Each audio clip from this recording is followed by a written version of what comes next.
फिर से दिखना शुरू हो गया है। नॉर्थ कोरिया के शासक किम जोंग उन के सामने आने के ठीक 2 दिन बाद नॉर्थ कोरिया ने साउथ कोरिया पर गोलीबारी शुरू कर दी।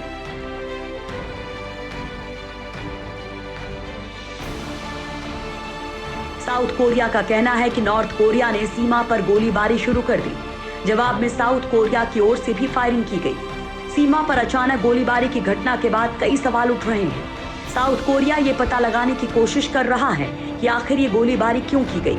ऐसा भी माना जा रहा है कि किम की वापसी की धमक दुनिया को सुनाने के लिए ये गोलीबारी की गई। इस बात को दुनिया जानती है कि किम कभी भी कुछ भी कर सकता है। 5 साल में ये पहली बार है जब उत्तर कोरियाई फौज ने सीधे दक्षिण कोरिया पर गोलीबारी की है। जिस इलाके में उत्तर कोरिया ने गोलीबारी की है वो एक असैन्य इलाका है। ये दोनों देशों के बीच बफर जोन की तरह है। पिछले 2 सालों से दक्षिण कोरिया की सरकार भारी फौजी घेराबंदी वाली सीमा को पीस जोन में बदलने की कोशिश में लगी हुई है।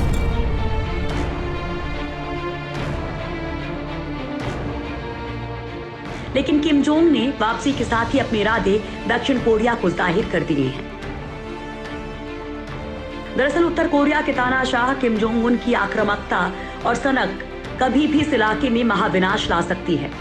तानाशाह का दिमाग फिरा तो वो कभी भी कोई खतरनाक कदम उठा सकता है, क्योंकि पहले भी कई बार दक्षिण कोरिया के ऊपर से मिसाइल परीक्षण कर चुका है।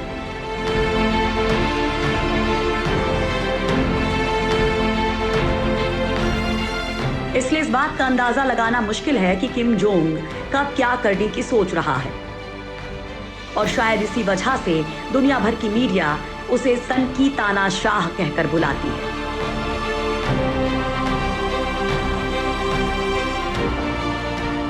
फिलहाल दुनिया के सबसे खतरनाक इलाकों में शुमार कोरियाई बॉर्डर इस वक्त सुलग रहा है।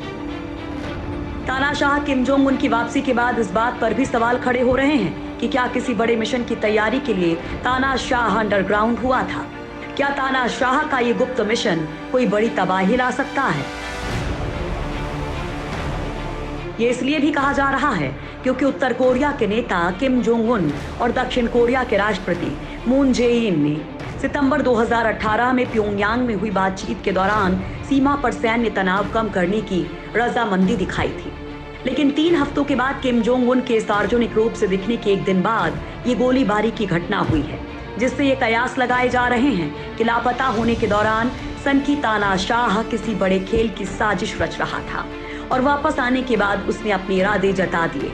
गायब होने के 20 दिन बाद जब किम दुनिया के सामने आया तो वो उस जगह मौजूद था जहां से वो दुनिया की बर्बादी की इबारत लिखने की तैयारी कर रहा है। उत्तर कोरिया की मीडिया के मुताबिक किम जोंग उन ने जिस फैक्ट्री का उद्घाटन किया है वो उर्वरक यानी खाद बनाती है, लेकिन अमेरिका और दक्षिण कोरिया की खुफिया एजेंसियों का कहना है कि वहां तबाही का सामान तैयार होता है। दावा किया जा रहा है कि ये फर्टिलाइजर प्लांट देश के परमाणु कार्यक्रम से जुड़ा हुआ हो सकता है। पूर्वी एशिया में परमाणु कार्यक्रमों की जानकारी रखने वाले रिसर्चर मार्गारेट क्रो के हवाले से एक मीडिया रिपोर्ट में कहा गया है कि उत्तर कोरिया का ये fertiliser plant Kim Jong Un को न्यूक्लियर प्रोग्राम में मदद कर सकता है। ये प्लांट फॉस्फोरिक एसिड से यूरेनियम निकाल सकता है। दरअसल 2011 में सत्ता संभालने के बाद से किम जोंग उन का पूरा ध्यान देश की सैन्य और परमाणु शक्ति को बढ़ाने पर रहा है। परमाणु प्रसार को लेकर अमेरिका के साथ टकराव भी रहा है। बाद में परमाणु प्रसार ना करने का वादा करते हुए उन्होंने ट्रंप के साथ दोस्ती भी की। लेकिन माना जा रहा है कि इस समय जब दुनिया कोरोना वायरस संक्रमण से लड़ने में व्यस्त है, ऐसे वक्त में किम एक बार फिर अपने मंसूबों को अंजाम देने में जुट गया है। अमेरिका और दक्षिण कोरिया को भी ऐसा ही लगता है कि फर्टिलाइजर फैक्ट्री के नाम पर इस कारखाने से यूरेनियम निकालने की कोशिश हो रही है। दरअसल परमाणु बम बनाने के लिए यूरेनियम सबसे जरूरी होता है। अब यूरेनियम हर देश को उतनी मात्रा में हासिल नहीं है। फिर यूरेनियम का इस्तेमाल कौन सा देश किस चीज के लिए कर रहा है, इस पर भी बाकी दुनिया की नजरें गड़ी होती हैं। और अगर इन रिपोर्ट्स को हकीकत मान लिया जाए तो सन की तानाशाह किम जोंग खाद्य फैक्ट्री की आड़ में दुनिया की तबाही का सामान तैयार कर रहा है। विशेषज्ञों के मुताबिक कई देश खाद्य फैक्ट्रियों में फॉस्फोरिक एसिड से चोरी छुपे यूरेनियम निकालने की कोशिश करते रहे हैं। उसी को देखते हुए अब उत्तर कोरिया भी वही करने की कोशिश कर रहा है। हालांकि उत्तर कोरिया पहले से ही परमाणु बमों का जखीरा रखे हुए है।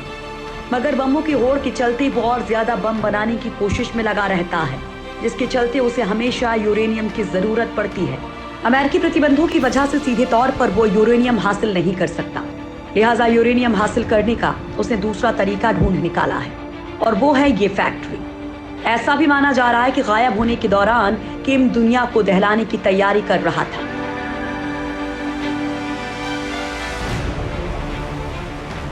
और उनका पूरा प्लान तैयार करने के बाद ही वो दुनिया के सामने आया है।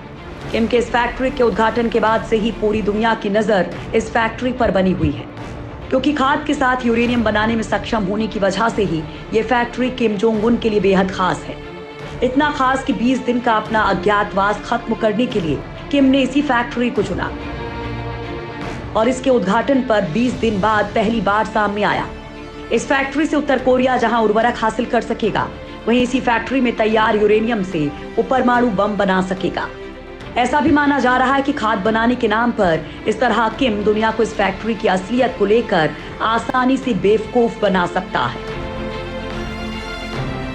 उत्तर कोरिया के पास फिलहाल 20 से भी ज्यादा परमाणु बम है, और वो जब तब परमाणु बमों का परीक्षण कर दुनिया को चौंकाता रहता है।